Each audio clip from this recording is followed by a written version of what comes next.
Let's ask our next guest. I bet he's got an opinion and probably an idea of what comes next. He's the Director of Research at the Government Accountability Institute and the author of the book, and this makes a lot of sense to have my good friend Seamus on because his book is called Controligarchs, just like Klaus von Schwab is. Joining us now, Seamus Bruner, good old Irish boy, back on the program. Seamus, we know that his son has been out there already crisscrossing the states and other countries, sucking up to world leaders and Democrats, of course. Is it going to be the son? Is it going to be somebody else? Is he going to be like, Wizard of Oz guy pulling the strings from behind the scenes, but just won't have the title in case Trump gets elected and goes after the WEF? Like, why is he stepping down now of all times? That's what I want to know, and I bet you know. Yeah, Dan, it's great to be with you. It's a good day in some respects that we don't have to see as much of Klaus Schwab. He is slinking into the shadows. I will say that as recently as last year, all of the World Economic Forum insiders thought that he was going to die in office, that he would never relinquish control. He does, according to the World Economic Forum bylaws, choose his successor. So the successor will be handpicked by him. And so, I mean, it's interesting that he's leaving right at a time that the World Economic Forum is realizing that they have lost trust. I'm not sure why they had any trust from the public to begin with, but the theme of Davos this year was rebuilding trust. It appears they're trying to go a step further by having him step down. Still, that's not going to rebuild much trust.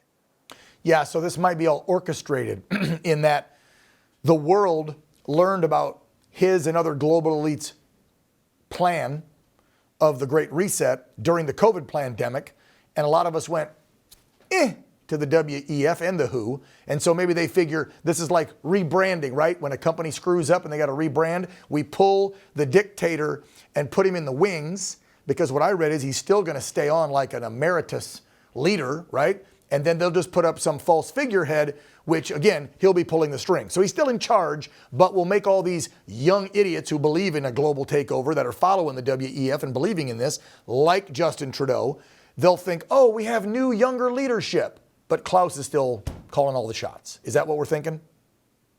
Yeah, exactly. And everybody's talking about Klaus Schwab. Yeah, that's exactly right. But everybody's talking about Klaus Schwab stepping down. What very few people are talking about is the World Economic Forum's plan for the future. They say they are now in a period of transitioning where they're moving on from being just a country club, an annual convening event in Davos, Switzerland, where all the executives get to fly in on private jets and virtue signal about their concerns over climate change, which has obviously been ludicrous from the beginning. Right. Well, they eat the caviar, the filet mignon, and have sex with all the hookers. Yep, go ahead.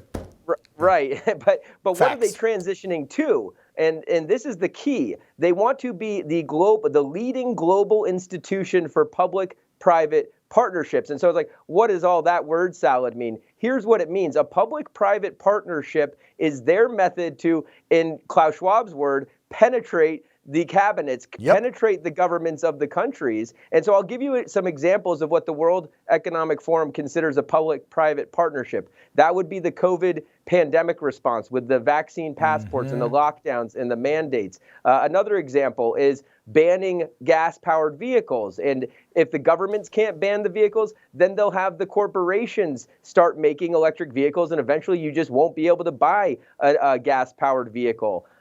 Education in the public schools, they've got all these big tech companies pushing social emotional learning, wokeism, trying to turn your kids trans, but they don't let the parents see what this software is. That's because it's proprietary. So that's the private side of the public-private partnership. Artificial intelligence, when it leads to job losses, they'll have the big tech companies come in to deliver some universal basic income from their massive profits. And so what it really is it is technocracy, it is fascism, corporate, crony capitalism, corporatism, pick your term.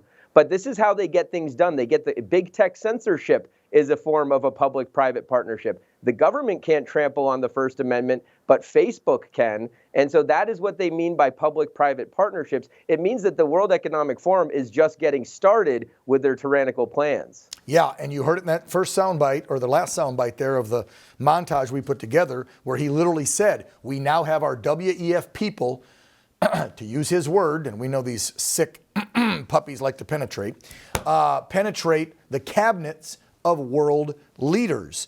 Couple more things I wanted to point out. The WEF is actually the one that created the phrase Build Back Better. This was a concept they introduced during the COVID lockdown. So where do you think Joe Biden got that? And by the way, 12 states currently here at home are already following the WEF plan of banning all gas-owned vehicles and going electric by 2035. So the rules and what they want has already been implemented, and it's going to come to a state near you unless we get the right commander-in-chief, the right Senate, the right House with the purse strings to stop funding and adhering to anything the WEF or the WHO do or want us to do. Screw them in my book. Seamus Bruner, his book is called Controligarchs, talks about all these globalists and their plan to screw us over. I highly suggest you pick it up. Seamus, thank you, brother, for coming on and keeping it real. Appreciate you. Thanks, Dan. Yep.